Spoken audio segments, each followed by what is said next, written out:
అయితే చాలామంది చాలా రోజుల నుంచి అయితే పారామెడికల్ కోర్సుల గురించి అడుగుతున్నారు కదా! అన్న పారామెడికల్ కోర్స్‌లో 14 మొత్తం కూడా 14 కోర్సులున్నాయి. అన్న ఏ కోర్స్ తీసుకోవాలి? ఏ కోర్స్ తీసుకోవాలి? అని చాలామంది అడుగుతున్నారు. అయితే మీకోసం ఈ టాప్ 5 కోర్సెస్ అయితే నేను తీసుకొచ్చాను. ఏంటంటే ఒకవేళ మీరు గాని బాయ్స్‌కి మెయిన్‌గా బాయ్స్‌కి చూసినట్టయితే బీపీటీ అనేది one of the best course. బాయ్స్‌కి కావచ్చు, గర్ల్స్‌కి కూడా బీపీటీ అనేది బెస్ట్ కోర్స్. కాకపోతే గర్ల్స్‌కి అంతగా ప్రిఫర్ చేయను బీపీటీ అనేది. బీపీటీ అంటే bachelor of physiotherapy.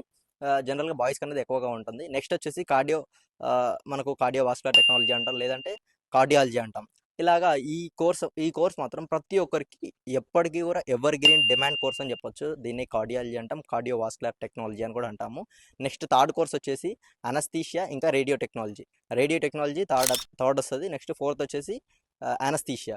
Radio technology ఎప్పుడు తీసుకోండంటే, అన్న నేను ఇప్పుడు రేడియో టెక్నాలజీ చేసి 4 సంవత్సరాల తర్వాత నేను బిజినెస్ పెట్టుకోగలుగుతాను. నా దగ్గర అంత కెపాసిటీ ఉంది అనుకుంటే మాత్రమే ఈ రేడియో టెక్నాలజీ తీసుకోండి.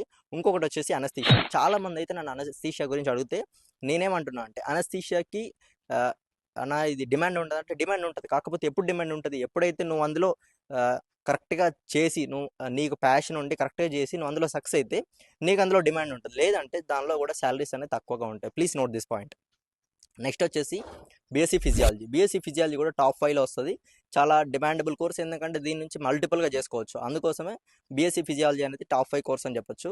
ఇంకా మీకు పారామెడికల్ కోర్సెస్ గురించి ఇంకేమైనా డౌట్స్ ఉంటే నాకు మెసేజ్ చేయండి. లేదా కామెంట్ బాక్స్‌లో అయితే కామెంట్ చేయండి. మీ కామెంట్స్ బట్టి అయితే నేనైతే ఫర్దర్‌గా వీడియోస్ చేయడానికి అయితే చూస్తాను. ఓకేనా? Thank you. బై.